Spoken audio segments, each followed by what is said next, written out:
All right. I'm back. Greetings, good people. This is Risikat Okedeyi, and this is One-on-One Live, Season 2. Had to take a bit of a break, recalibrate, reduce the number of things that were happening every Saturday and Sunday. So we will now be airing every Sunday at 10 a.m., and you will find us at all the places that you're looking at us now, which are Facebook and YouTube combined. I'm super excited about our very first guest for Season 2 because we had to reschedule her, and I was like, yeah, I want you to be the first one coming out the gate. And she was the first one coming out the gate. And she is a brilliant author. She is a photographer. She's a writer. We're going to talk about all of the things that she's been getting into. And I'm super excited to have my sister, Reagan Mathis, on the show. Welcome to Cat's Corner. Welcome to One-on-One. Thank you. I'm so excited to be here. I was, when Danielle first suggested that we get together, I was just blown away, by like what you're doing. So I'm really honored to be here today. Thank you. I'm honored to have you. And thank you, Danielle. Shout out to Danielle I was like, hey girl, you got some other people? She was like, bet. You give me a whole list of folks. And she does. She needs her own show. She's wonderful for that. She is a connector, right? She is a connector. She's a super connector. So I just got to give a shout out to her. She's incredible. She is incredible, and she does great work. So, Danielle Hatchett, we love you. Yes, we do. Because it's been a rough time. So the question I usually start out with is, how are you doing today? I'm good. I think that, it's always that's a good question. Like one today, I'm actually pretty good. I have to admit that. So, and I'm thankful. That's one of the things that I just have been trying to maintain is just a level of thanks and gratitude, because no matter how bad it is, I was talking with another anniversary show the other day, and it's just, you just realize like, how thankful you have to be, I mean, it's Sunday morning, I'm doing a podcast with you, right? Like, and I just had to go run and get a cup of coffee, but those were choices I got a chance to make. I got in, I woke up in a clean, dry house this morning. I had options to do things. So I'm thankful. I have to be. And it's just a rough time for everybody, in different ways. And so I think that, when you wake up and you're sort of ready to go and you're open and you have all these other things that you can make choices about during your day, just the option to have a choice is a big thing, right? Where you like, there's a choice here today. So, but I'm doing well. I'm doing well, actually, overall. So one of the things I appreciated about your answer is that you didn't qualify it with other people don't have as much, or it could be worse, or those two things. Sometimes when we sit in this place of gratitude, we use it could be worse as a way to kind of frame our gratitude. So I totally and thoroughly appreciate that you owned that gratitude space in your own space. Like it didn't require you to go outside of your energetic circle to find that grace and gratitude. So I want to take note of that. Well, thank you. I haven't thought about it like that. And I don't know if that's something, because I would have typically, right? I would have been like, but the thing is that you realize like, well, there for the grace of God go I, because honestly, I could be, I'm right in step with most folks. It's just, it may just look a little better. You may just be, the duct tape might be taped a little bit better, right? So that gorilla tape, right? Real talk. I'm just saying. That duct tape is just a little bit better. I don't know if I'm much different than anybody else who's struggling. Because I definitely struggle. Some of us just can hide it a little bit better, right? Some struggles are a little more private. Some struggles are ones that it's obvious that the person is struggling, right? And so it's one of those things that I think, and also honestly, Kat, I've been through so much at this point that sometimes I be looking at stuff and I'm like, whatever. I'm just gonna have to. I'm gonna go to bed, and it'll be there in the morning. So let me manage it that way, So we've been in quarantine. Well, some of us have been in quarantine for almost 6 months now, if not, I think 6 months. And I want you to go back to when you realized that we were going to have to shelter in place. What were some of the things that were running through your mind? And when you look at yourself now, where do you see the growth? That's a great question. I was cool with sheltering in place because I like being home, right? Right. At the time, I was dating someone and that didn't work out, which is fine. It actually worked out for the best in this sense. And then, and so, but, it was one of those things where I was like, oh, maybe I'll have a moment to actually figure some things out. Instead, work kind of shot up as a result, right? Because I work in a field that didn't stop, right? As a result, it slowed down for a second and then it just all ramped back up. And so that was one thing. But I think it was just like, well, I'm home. Let me try and make the best of it. I think what's come out of this for me is I picked up some skills I didn't know I wanted to explore, like as far as like visual artwork was concerned. You know, I really made a decision to start a podcast of my own, and it's been on me for a couple of years, but I just didn't do it, you know. And so I started to flesh that out. I took more time to get a chance to know some new people, like Danielle. I mean, I knew Danielle, right? But she's a great example of someone because while other things were still moving, we're still confined. So it gives you the room to have different conversations with different people that you haven't had the time to have, you know? And so that's been beautiful. And just to be able to meet people that I didn't, you know, virtually, that I hadn't been aware of. One of my good friends, she put on a conference twice, like virtually. So I was able to kind of be there and watch that and support her. We were supposed to be in Miami for that, but that still went on. Shout out to Soca Mom, DC. And so, you know, it's one of those things that you know, so how have I changed? I don't know. I think I'm still unraveling that, you know. I'm different, right? I know I'm different, but I think maybe in the idea of not trying to control things, right? You know, because what can we really do at this point? Right. So it's like, you know, I mean, you know, there's things that I really wanted to do this year. And that idea of being able to manage that disappointment, right? Or and how you move that around, right, to make it work for you. I think that's been one of the things. It used to be that I used to get angry and I would shut down, or I'd be so upset and I just shut down and I wouldn't do anything, right? Now it also, let's just toss in disappointment or sadness, or and not saying that levels of depression can't completely disable you, because it can, you know, I know about that too. But it's the idea of taking all that and saying, okay, well, I couldn't do all these things, but what can I do? You know, it's the idea of not being completely immobilized to the point that you don't get anything done, right? So, because I've done that too, and then the years go. I mean, it's for, you know, sweet Christmas. It's November, right? We're less than 2 weeks out from Thanksgiving. I mean, we have been in quarantine for 8 months, technically. I mean, if you were quarantining or whatever, and so, you know, it's just one of those things. So I think the change is more so in patience, and I have a pretty high level of patience, but patience with myself, patience with others, and also being able to kind of figure out what doesn't fit anymore. You know, like I've made some huge decisions, I'm sure, on what I want. It's just a matter of now, do I try to make a path to get there? Does it just happen? Do I force it? You know, and so I think it's just those things really. So patience is not my ministry. Girl, I get it. It isn't. I don't know if it's I'm a Sagittarius. Our tarot card is the Temperance card because we have no chill. So it's like, so I'm glad. Like that brings me actually to the fact that you are an author. Thank you. Yes. So this is called The Book of Tiny Prayers, an unconventional prayer and devotional of musings to get you through. So Reagan sent this to me 3 or 4, I think almost 3 months ago. Yeah. And I didn't write in it because I'm a journal hoe. I'm not even gonna lie. I love collecting journals. And then I start in them and then I don't finish them. So what I do is, as part of my sort of morning ritual, is I just flip through it and I find, and it's funny, I always end up on the map. Ah, interesting. So, and I'm going to read this because I'm a professor and I feel like you need to know this. This is called The Map. Create thin spaces, holy sacred moments, communion with the divine, just in being yourself. This will bring the healing. This will carry you home. Thank you. You're welcome. Thank you.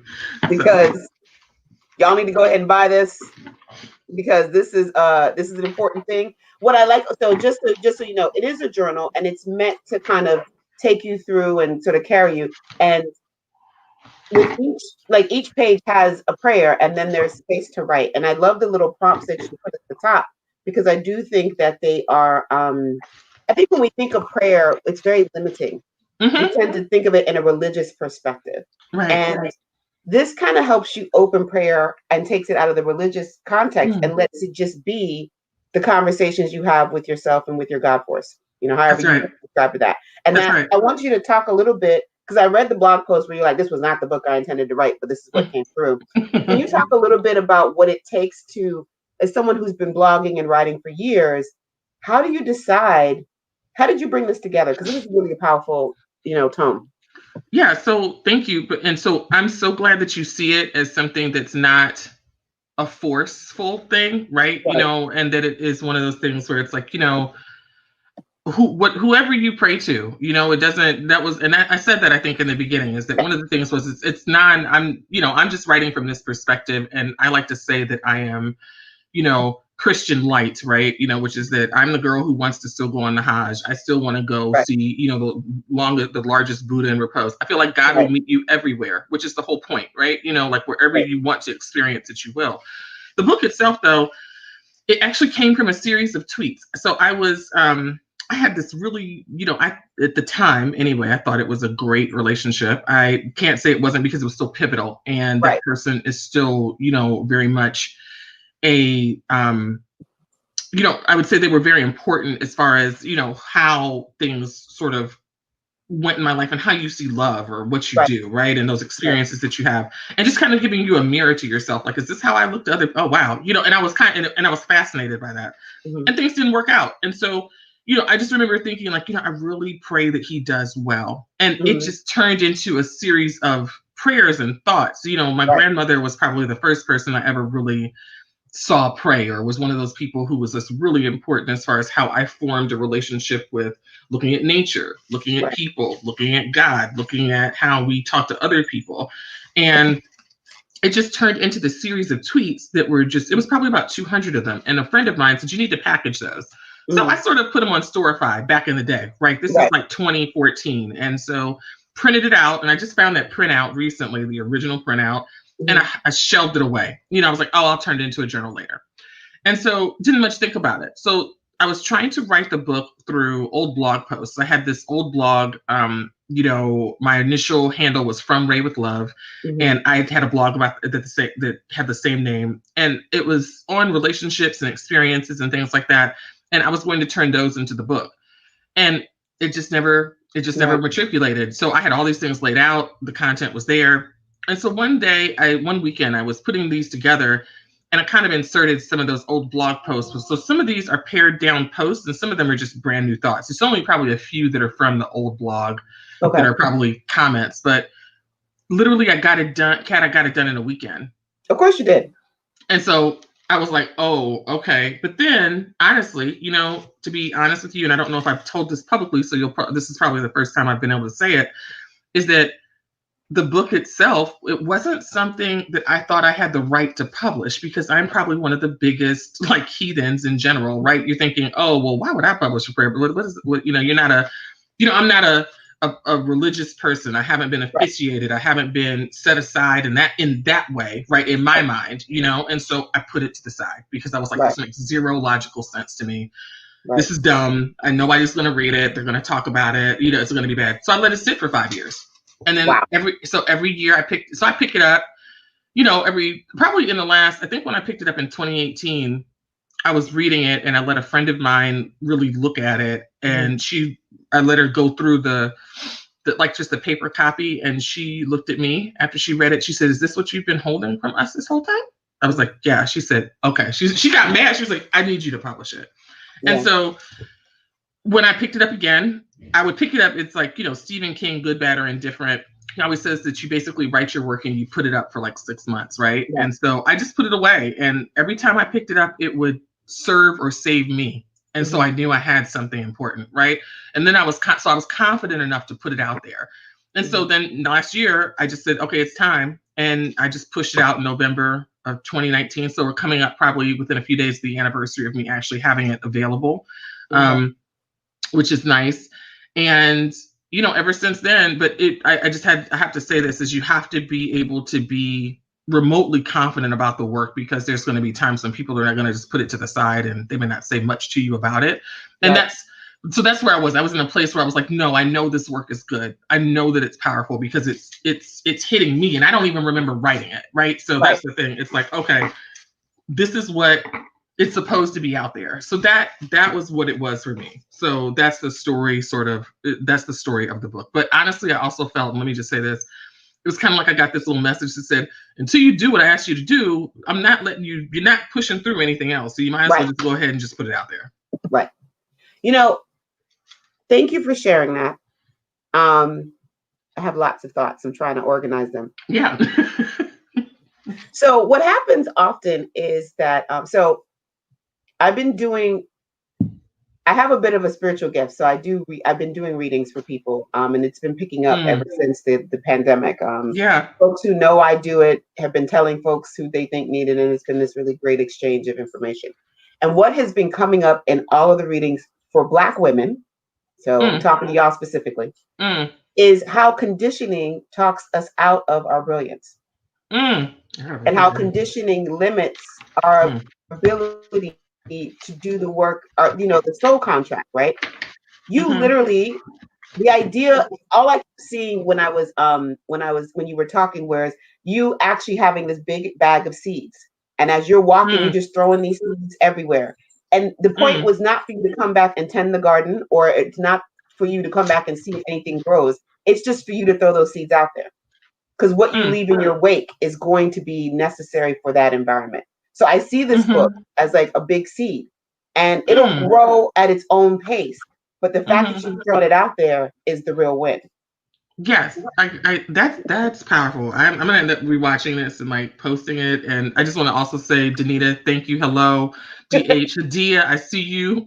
Thank y'all. I can't comment right now, but I would like to type. But I just want to let you guys know I see you typing. So thank you so much for being here this morning, and for everybody watching. Yes, you're right. And I think that that's the thing, is that we have to figure out what it is we're leaving behind, right? It's the legacy portion, like I wanted, and I said that in the beginning, I wanted this to be one, like almost, because and it's interesting to talk about the idea of time right now, right? Because all of our time is sort of screwed up. But I said that, is it screwed up? Is it screwed up? Maybe not. We think it is. Maybe it's been broken apart from what we thought was supposed to happen. I'll say that. Maybe that's a better way to put it. And, it was one of those things, like whenever you pick this up, whether it's today, whether it's tomorrow, whether it's in 100 years, I'm praying with you, right? Because that's the whole thing. And so the idea or the concept that I could be an ancestor by the time this book gets picked up in 100 years, right? And so, and you're, someone else is like, wow, who was she? You know what I mean? And maybe there's something there, but you may only have this, because that's what happens. And that's okay. But just the idea that we do get talked out of our brilliance. We talk ourselves out of it a lot, because it's just like, oh, that's dumb. Nobody else has ever done that. Nobody's doing that, and that's a big deal. And I think what I want for Black women, specifically, because I love everybody, but my heart is Black women. Let me be really clear. That's who I'm standing in. That's who I'm shielding. Yeah. I want for Black women to feel free to experiment and to fail.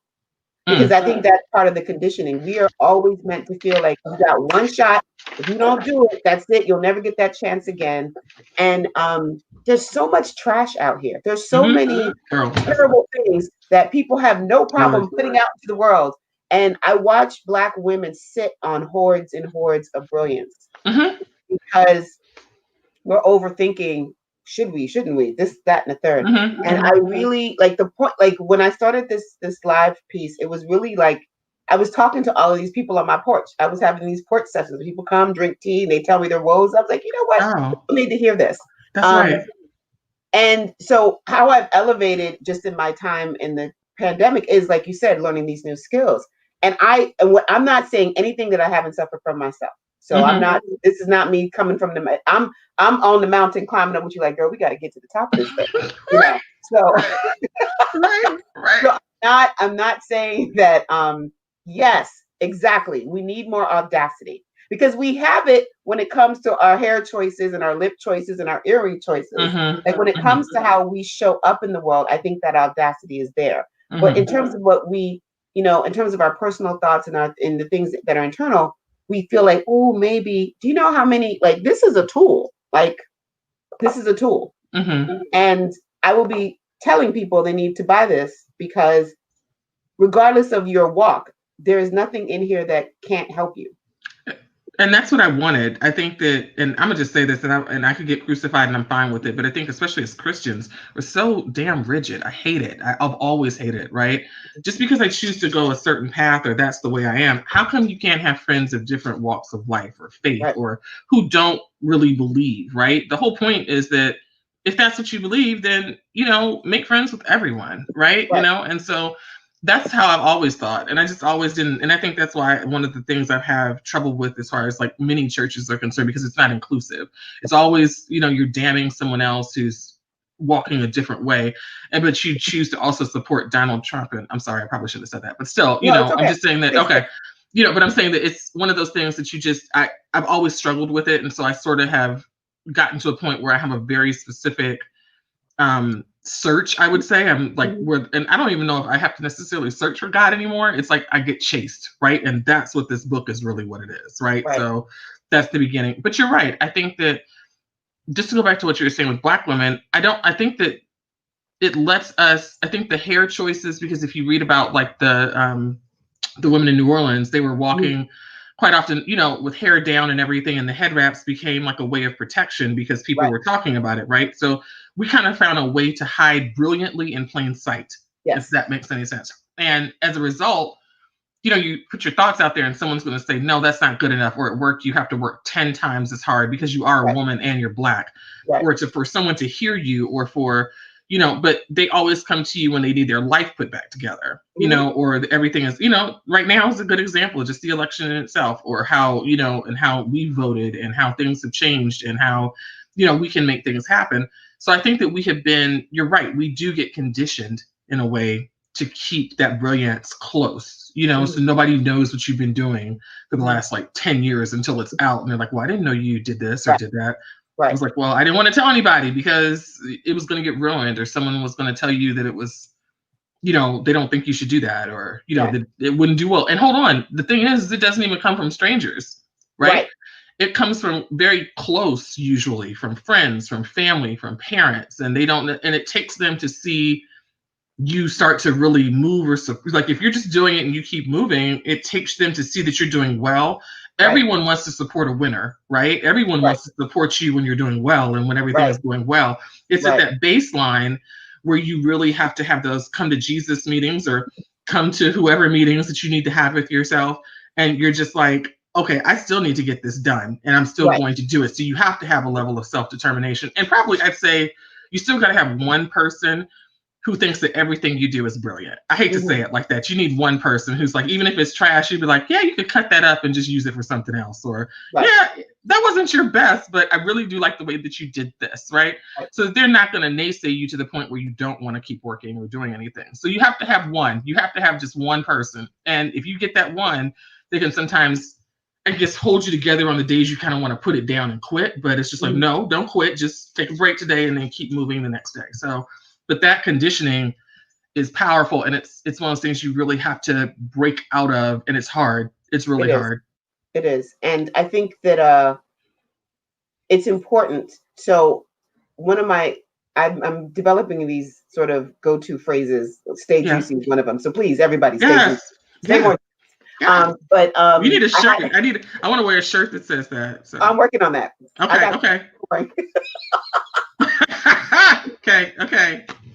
So the thing is that this conversation, particularly around having those people in your life that are going to sort of help build you up and remind you of how you're great. This theme of who's in your village keeps coming up. I had a situation where I had to go to my ancestral altar, and my mama, who's on the other side, came to me and she was like, "Is this your village?" In terms of the situation that I was dealing with. And she basically, in her way, was like, this is not your village. Do what you need to do. Leave this village and don't return. Yeah. Like your village, you have very specific rules and guidelines around how we're going to treat each other. And I think this is the reckoning of the village. That's what this whole pandemic is about. It's like, it is time for everyone to be really clear what their village contains, who's allowed in it, and what villages you just don't go to. Like some villages ain't for you, and that's fine. Yeah. but trying to, me taking it's like me saying, well, everyone has to be vegan because that's the way to go in my village. And then I go to a village of meat eaters and then I'm mad. Like, that's not Right. like, go sit down. Right. Like, it's not your village. Right. So I do think that when you talk about the importance of having that team, that tribe, those people, this is really the work that for me, this has become my work, like really solidifying who's in my village. Because everybody isn't like actions. And, there's a lot of conversation happening, but you really need that person that's not going to say, it wasn't your best. It'll be like, okay, here's how we improve it. Yeah. Yes. Or I'm going to take this and I'm going to go give it to this person and I'll be back. Just go do what you're doing. Let me go see if I can make something. Listen, I'm a boots on the ground type of girl, right? And so I don't do well when people start talking a lot. You can talk all you want, and that's cool, but eventually we got to make some moves, right? And that doesn't, and I'm saying this because I've had these conversations with myself. Like, I'm tired of hearing you talk about what you're going to do and you don't do it, right? And so a lot of that is that moving, but also, to be honest with you, it took me a long time to have this. I mean, I think I've always had that level of audacity, but it does get tamped down at some point in time, right? And that can be honestly from the wrong relationship, right? The wrong friends. You can get a job that can sort of shake you a little bit. It can be a bunch of different stuff, loss, just general track. It could be anything that sort of shapes your confidence. But, but let me ask you this, because you seem to have a good handle on it. So how have you filtered out and shaken out your tribe? Like, how has that been for you? Like, what has that been like for you? For me, it has been, the issue is that I lead with compassion. And that sounds like a crazy thing to say, but no, it's not. I understand exactly what you mean. Right. So I lead with compassion, which means some of my besties are like, you collect strays. You always just picking people up off the street and bringing them into the crew, and then you're wondering why they don't work. I'm like, well, because So right. I get it. So I lead with compassion, and I really believe in the humanity of everyone. So I respect that. Like, when I come into a situation, I'm very much aware of, in a societal perspective, the privilege that I walk with. Everything from my educational background to the fact that I am Nigerian American and I have a direct tie, all of these things. I know what I walk in with. And so I understand my soul contract, in the sense of, I know that in a lot of ways, my job is to be a lighthouse. It's to, I'm a moving lighthouse, but to be a lighthouse nonetheless, because there are people that we don't want to hit the rocks. We want to make sure that you get safely to the shore. Yeah. But what happens is, over time, I believe, let people show you who they are. And then once you're clear, move on. But now, because of the things that have happened, and because it's a time consuming thing, there is a Yoruba principle that I was told to look up by a friend of mine who's a Babalawo. And there are 8 principles that are part of my my ethnicity that talk about integrity and honesty and, being, true to your word. These are things that are very much grounded in my civilization, like in the civilization that I am descended from. So part of what I'm a big proponent of is we all come from something and some people. What is their language? Why do I have to go learn a whole nother language to worship God? That doesn't make sense to me. So for me now, those principles, those Yoruba principles, have become the way that I shake people out. So I look at those principles, and if you don't fall in line, then I'm like, okay, it was nice to meet you, but you can't come into my village. So we can meet outside, Yeah. We can stand outside, we can have a conversation. I can offer you suggestions and I can help you, but I can't bring you in. Because the other piece of it is that I was bringing in people who, because they weren't able to manage sort of the moral principles of the village, were disrupting the village. I'm about to do a Soldier Boy walk off. You just have this. I'm about to walk off on the live show. Oh, sorry, I was about to get up and swear. Like, oh, okay. And so part of the lesson for me was, it's like, you don't damage the village you got because you're trying to help other people. Like, you have a village here that loves you and that understands you. So why do you keep putting yourself in positions where they got to come and save you from yourself? Because that's depleting them. So, so yeah. So part of my new mantra is, if it's going to damage the village that I'm already a part of, then I can't be part of it. Right. Right. It's like bringing in the settlers, right? Like you're like, Right. oh, look who we got new friends, and then the disease kills Right. everybody, Next thing you right? Or know, they everybody's on the marching block, and you like, how did we get here? So yeah, right, because you showed them where the village was that nobody could find for the exactly. last 2 years, but you happen to Right. be like, oh, hey, you want to see my house? And Yeah, so come to no, my yeah, house. Right. Because you yeah, weren't paying attention, and because you really, I can see your humanity, and I can respect that you're in a different place from me. And it's not me saying that we have to like match up socially and all of that, but it is me saying that there's certain basic floor level rules. mm-hmm, Integrity is one of them. You mm-hmm, know, if you are popping in and out, if you're disappearing and you say you're mm, gonna be somewhere and you're not, like, everybody has issues, and we're Black, mm-hmm, so our sense of timing is a little different. But right, these patterns now are things that I have like an internal time frame, and yeah.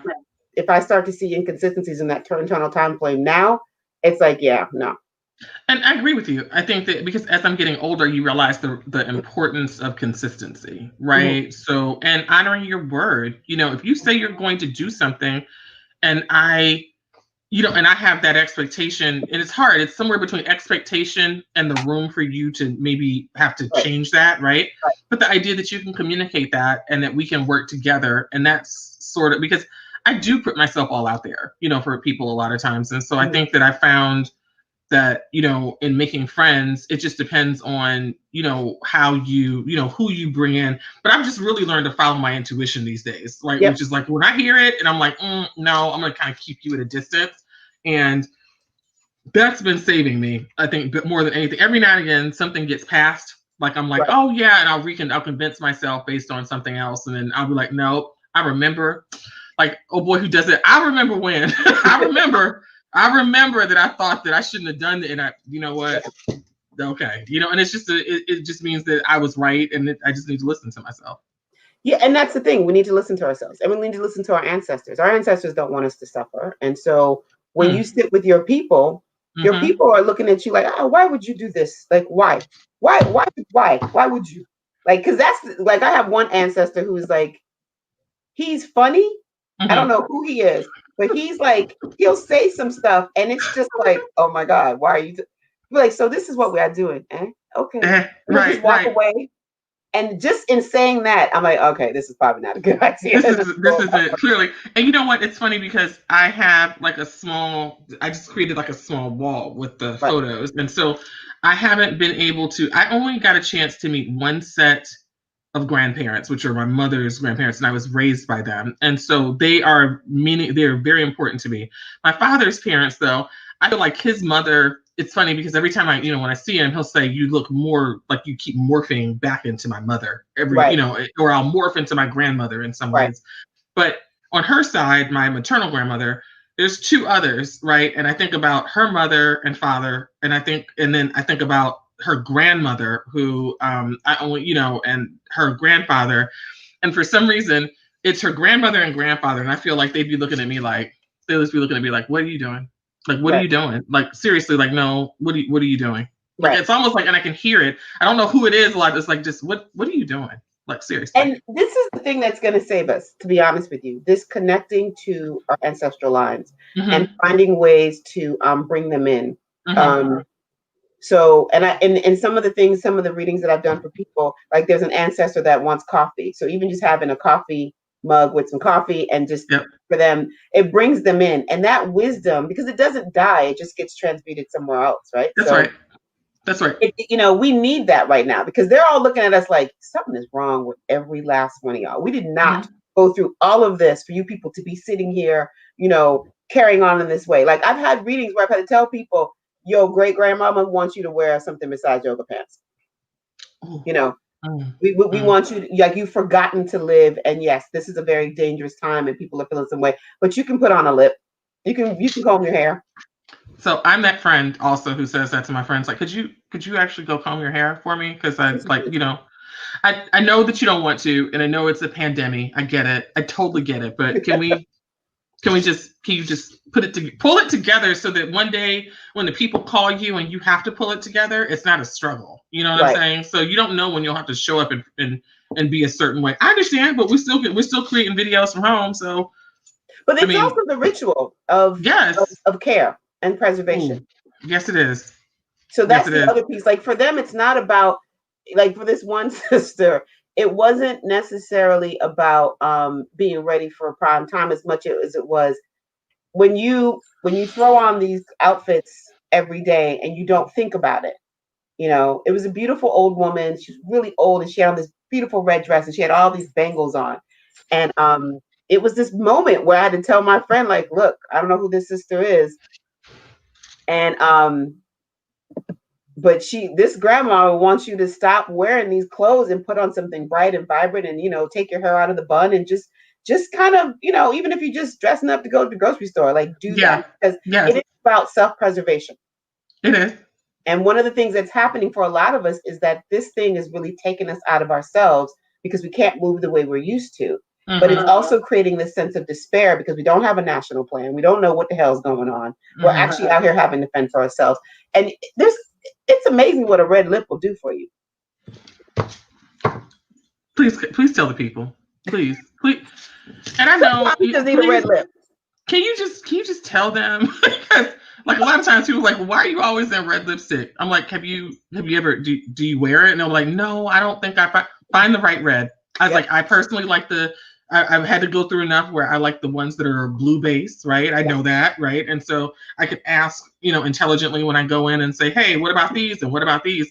And if it's not right, then you just mix it with something else later. But I said, but you'd be amazed at just with putting on some mascara, a red lip, maybe a little eyeliner, putting on some earrings. Yep. Just combing your hair and put on the expensive perfume you think you're not supposed to wear. Right. Put it on inside. Put it on inside the house. You know, there's nothing wrong with it. This is the conditioning, right? This is the conditioning that we save those things for important moments. Mm-hmm. That's right. So you only wear your good clothes when you're going out. You only wear that expensive perfume when you're going on a date. And it's like, well, I'm fly. I'm gonna date myself. Put this. That's right. That's right. A friend of mine, you know, it brings me back. I know years ago, Oprah had a show where she was talking to women about that. They were saving all this champagne. It was one of the things that just struck me. It's one of the shows. If I don't remember any other show, I remember that one.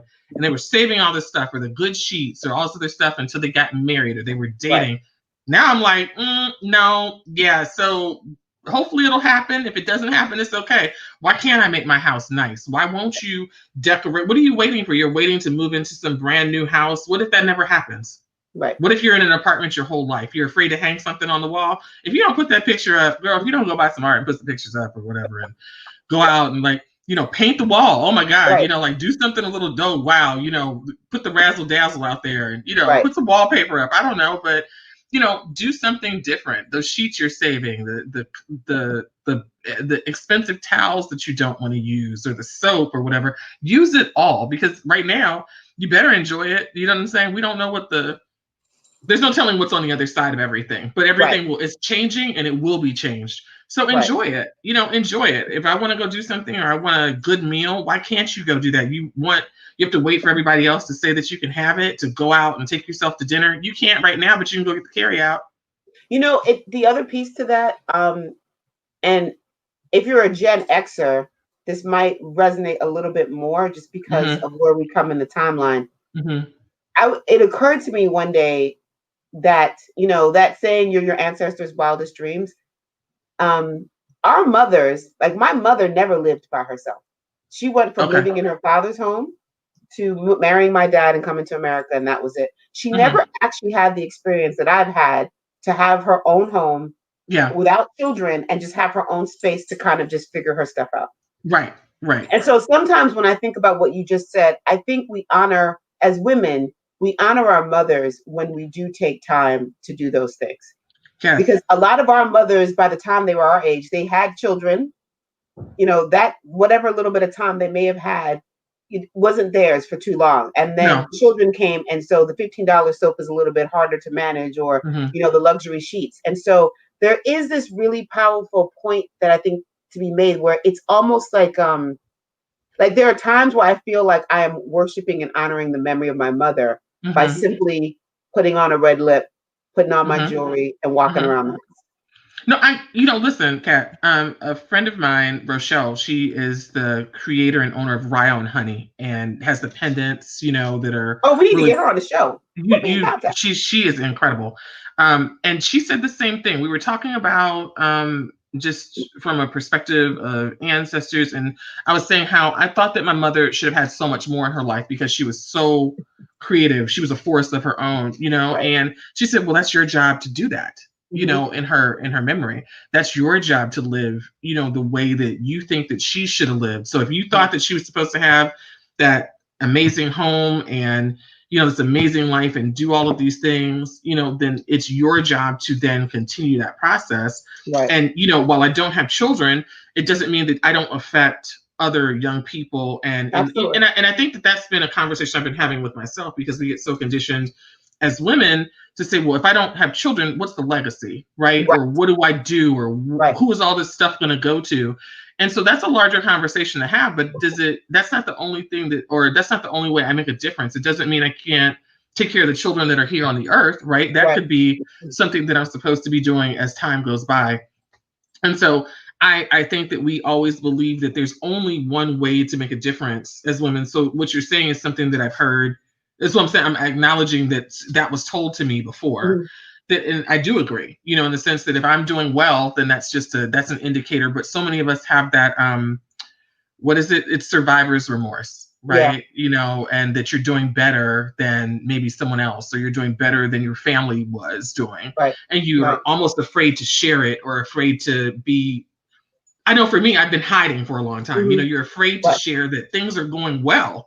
It's like, even if everything's burning, some of it's burning down in my life, what I'm saying? But otherwise, it's going well. Yes, I have a lot of challenges and everything else, but that you're afraid to say, I feel okay, or I'm working on a new creative project, or I am working on 10 creative projects, right? But that comes from even people, like I said, that you have in your life that are close, or people who were naysayers or whatever. And it's like, I'm not going to tell anybody because I don't really want to hear it right now. So, but this is why the village is important. This is why the village is important. And I will say this, as a professional auntie, I have 10 nephews and nieces, and I'm now a grand aunt because the pumpkin number 1 had a baby. So that's pumpkin 1.1. And congratulations. Thank you. It's kind of weird because I'm like, am I ready for that? We'll see. Right.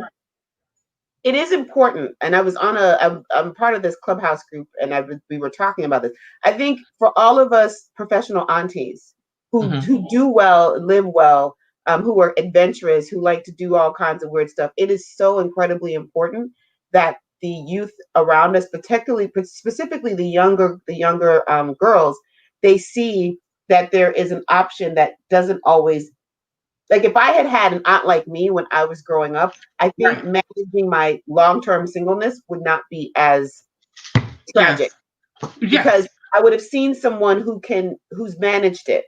And I think it is important to me that my nieces and my nephews see that Auntie's fine, even when I'm not, but that that this could be a way. This is an option for you. It doesn't have to end in a particular way. That there are all kinds of ways that people can exist. So some of us are married, some of us are independent parents, some of us co-parent. Like, it's important that those of us who operate in this space, that we let people see it, because I'm telling you, those nieces, those best friends, sisters, and all those young girls, when they need to see us flourishing, because that gives them permission to flourish. Right. And the idea that you're not, for a long time, I can't even lie. I think throughout my 30s, probably, it was one of those moments where I was like, oh, like I would really like to get married and have kids, or at least that's what I was thinking. Right. And then, so I was grieving it hard as I started to approach my 40s. And then I think I hit like 40, 41, and it was just like, oh, I'm actually good. Wait a minute, hold on, I'm good. I'd still like someone to walk through life with, right? And but also that has to be the right person. I don't want it just to say I've got it if you guys are not supposed to be together. And the idea that, I remember someone asking me, like, if that never happens, will you be okay? I said, I'll be okay regardless. It just means that that'll be something that I have to learn how to live with and manage. And so, and you do, I think over time, it's like there's a space where you grieve it. But how long are you going to do that before you say, okay, I need to get up and still go do some things. I still am alive, it doesn't, but again, and we keep going back to what you were talking about, conditioning, right? Yeah. And I wasn't even conditioned my family didn't raise me that way. They actually raised me to probably go to medical school and go do some other stuff, right? Somewhere along the way, I picked up that idea that that's what, we were supposed to be doing, or I needed to do that. And, and you're right. I think for younger women, it's okay. And so I have a lot of conversations with younger women who are just really upset because it didn't work out with some boyfriend or whatever. And I'm like, girl, I promise you that you haven't lost anything. You know what I mean? Like, you may feel like it right now, but don't worry, it gets better. And more than likely, you didn't need to be there anyway. So, and just telling them it's okay. Go pursue your life, your actual life. Figure out what it is you really want. It's okay to open that up. And if nobody agrees with you, just know that I'll probably agree with you as long as, it doesn't hurt you, like it's not hurtful or harmful to you. So whatever you want to do, go figure that out. If I had to go back and talk to my younger self, I'd probably tell her, stop worrying about that and go paint, go take some photos, you're not too young to publish something. Just go do it. Our generation, I thought at 25, I was too young to put a book out because I was 25, that was not something that you did. Now everybody's publishing because you can publish, So, I mean, I think you just have to open that up, but it's a bigger conversation to have, and it's a big thing. And I even think, believe it or not, even older women look at us quite often and say, "Are you sure you're happy?" You know what I'm saying? Like, or, are you sure that that's what you want to do? It's like, do I look like I'm unhappy? Because I'm not saying I'm not some days, but I'm pretty okay. I've gotten okay, and I think it even shows them a different way to be too. Like, it's all right. She's doing okay. She's at dinner by herself. She's on a trip by herself, Right. I mean, I think that's interesting. I have like a play mama, one of my besties, her mom has been very active and just keeping me together. And she says all the time, I'm so proud of y'all. She's like, y'all figured it out the way that we couldn't, and you all are living your lives. She's always like cheering us on. And then I have my aunt who's like, so when are you going to get married? Like, right. But you have these right. You do. I have these dueling things that are happening. And at the same time, when my aunt says that, when she sees me, she looks me up and down and she was like, you look good though, And so there is a space where I think we are teaching both ends of the spectrum. And I don't know that we signed up for it or we were like, hey, we want to be that generation. But I say shout out to the Gen Xers, because I think we have a perspective that predates technology that helps us understand the world a little bit differently. And I also think it's also why we're so quiet. We're not as vocal as we probably could be because we were conditioned not to be. But we have a lot to teach the world. And what I want for us, because I think what's happening is folks are entering to that 40s and 50s space, the Gen X's, and y'all just don't care anymore. Y'all are out here just wilding. Like, I'm going to produce this. I'm going to do this. I'm going to publish this. And I think it's a good thing. I think it's a really good thing. I agree with you. I think that, also, you just sort of, you lose that fear, but also I think that it becomes a reckoning right now. It's like everybody, I've hit the age. I remember my dad, around the same time, he was around the same time as I am. He started to lose his friends in the sense that like they were having heart attacks or a stroke or whatever. And you start to see people dying, and you're like, you know what? I got to get my shit done. You know what I'm saying? I've got to go get this stuff done, because now it's a call to get it done. I don't want to go home and they all looking at me like, we told you to get all this stuff. Wasted all this time. All this time you wasted. Now you got to go back again. Like, I'm like, so, and so I'm just like, let me go get, at least let me check some stuff off, whatever is popping up in my spirit. And I've been trying to tell my friends, like, follow those unctions, right? Follow that thing. It may sound crazy, but if you say, why do I want to cook a pound cake so bad today? Something crazy, right? Maybe that's the start of a business. You don't know, like you don't know what it is, but follow it and it'll take you into other things. It may not be that, but it may be the thing that opens you into another door. You may make a discovery as a result. So, but you said something earlier that was really important that I've been trying to work through is, what does your soul, what is it at? What are you supposed to be doing while you're here? That soul contract, right? And figuring that out and getting closer to it.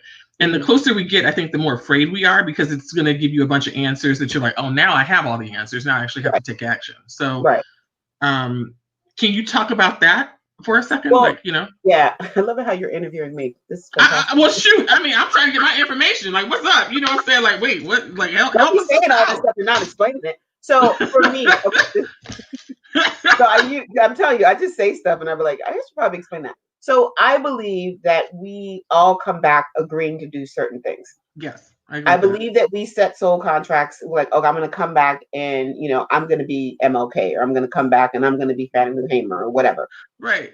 I do believe the contracts can be adjusted, and my friends in my village know I am not. I was like, we need an addendum because this is not working.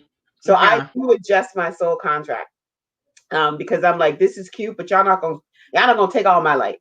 And so I think that because I operate from that particular place, that is a guiding principle in terms of how I decide how I work with people and what my earth plane existence looks like. I think you find it. I think you know what it is. It finds you. It's usually something that you are inherently good at. And what it does do is it lets you be in multiple places at the same time. So part of my soul contract is I make people feel like peaceful. Like I just bring peace to folks. And I have 7 classes that I'm teaching this semester. Wow. I have produced at least 3 or 4 virtual events since the lockdown. I'm producing the 2020 GoGo Awards.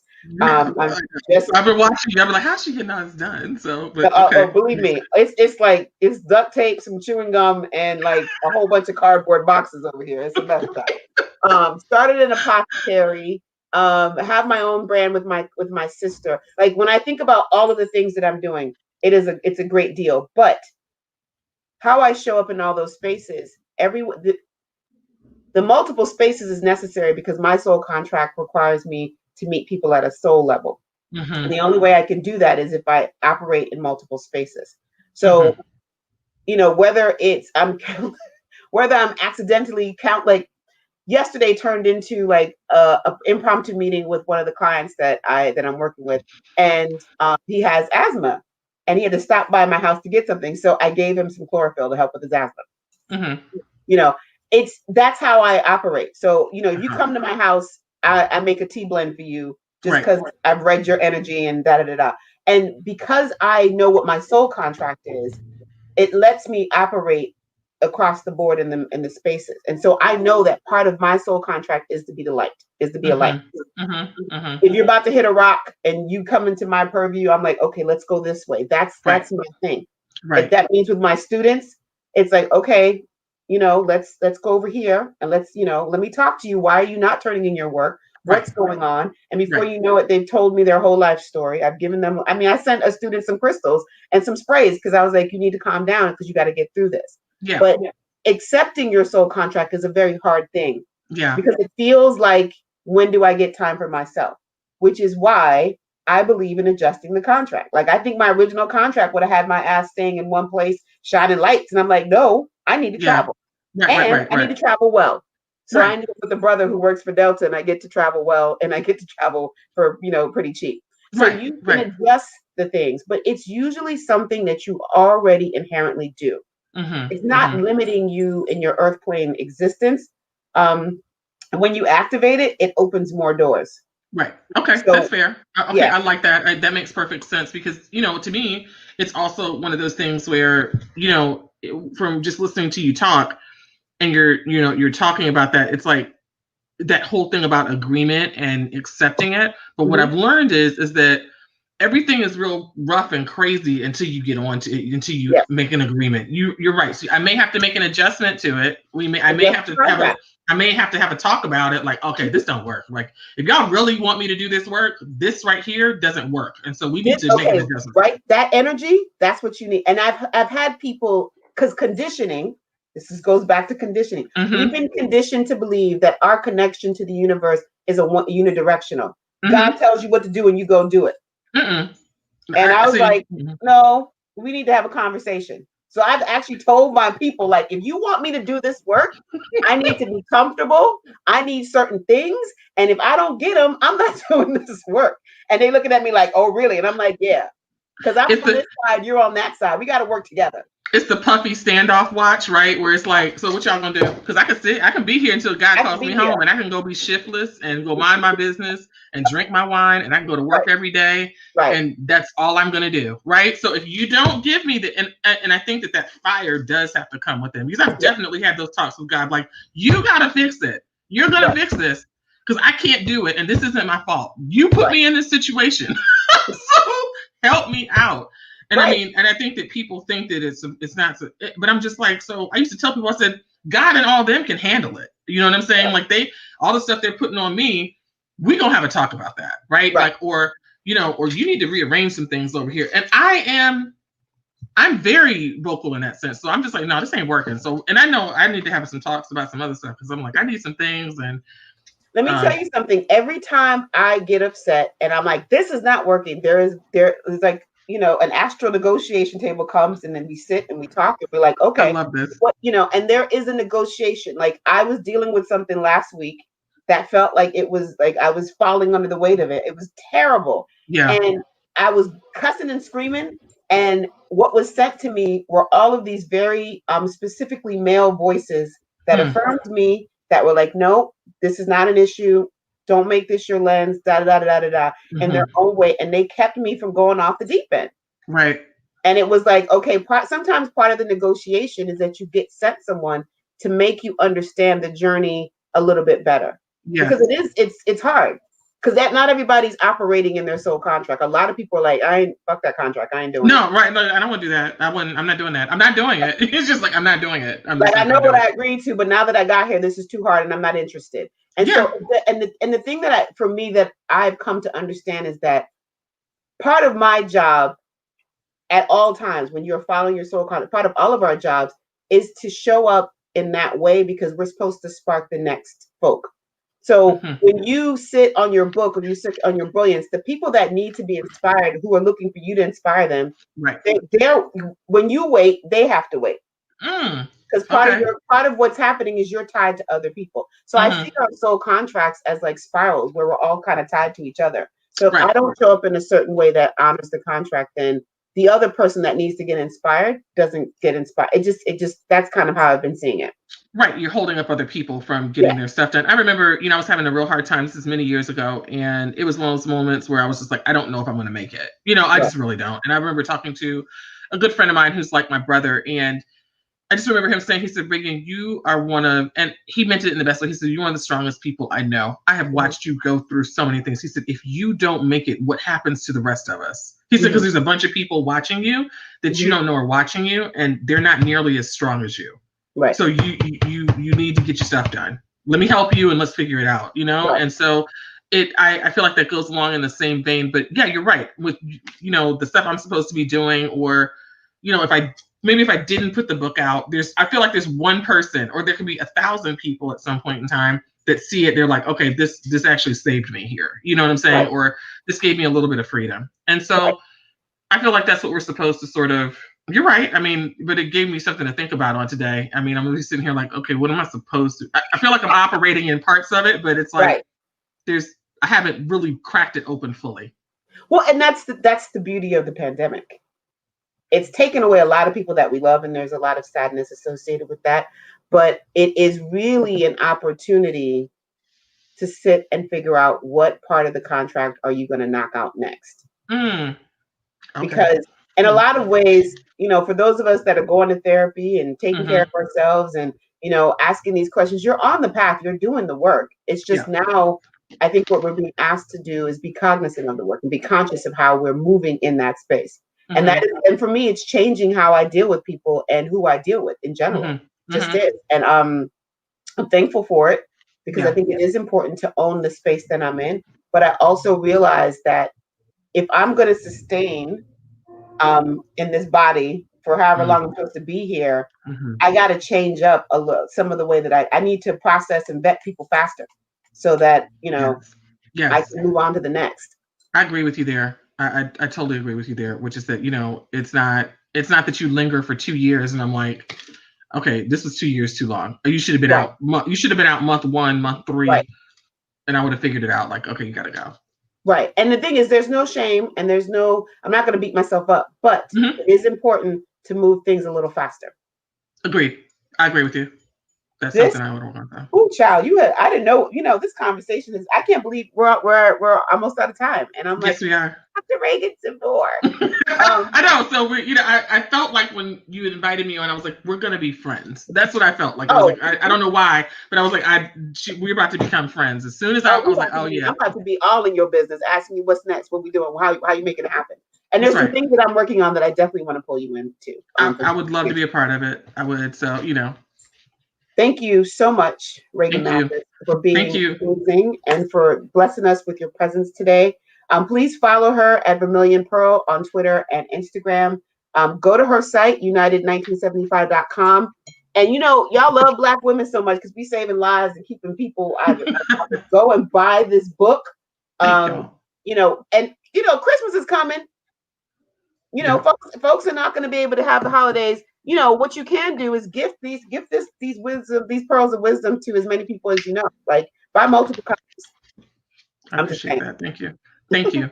Yeah, but this has been so affirming for me. I mean, like you just gave me so many. I'm gonna have to go back and watch and really take notes. I tried to write some things down as you were talking, but I'm really gonna have to watch because you just have all this wisdom, and I'm sitting here like, oh, I need a reading. We need to talk. I might need a tea blend. I'm going through. So whatever you need, I got you. Let's work through all this, offline, right? So. Yeah. So, final question. I usually wrap up with this. Yeah. Once we are out of this dumpster fire that is the pandemic, what's the first thing you're gonna do? I really want to go to Jamaica. So I want to go to Jamaica, and I have this affinity also for West Africa. And I was supposed to go to Senegal this year. Like I love Nigeria. I've been. I love Nigeria. Really, I do. So do I. And I'd like to go and do a couple of things like that. I think the rest of it is probably just seeing, friends or family that I haven't been able to see. That's probably like one of the biggest things that is.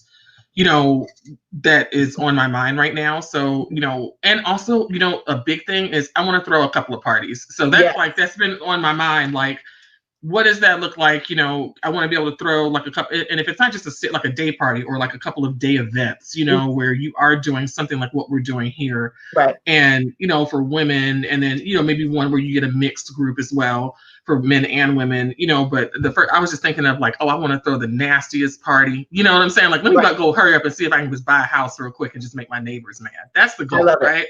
I'm here for it. Well, I have a house and I got a backyard, so. Oh, well, then maybe we just need to come out and just get the flyers out, right? Yeah. Just like, and see if we can get the block shut down though, because that's really where I'm at with it. I live on a dead end, so we can see about that. Yeah, let's get the whole block shut down so that way we don't have to have the problems, Right. So I'm here for it. Yeah, so I'm all about a big block party and just having a good time. That's what I'd like to really see happen. So, but then we will make it so.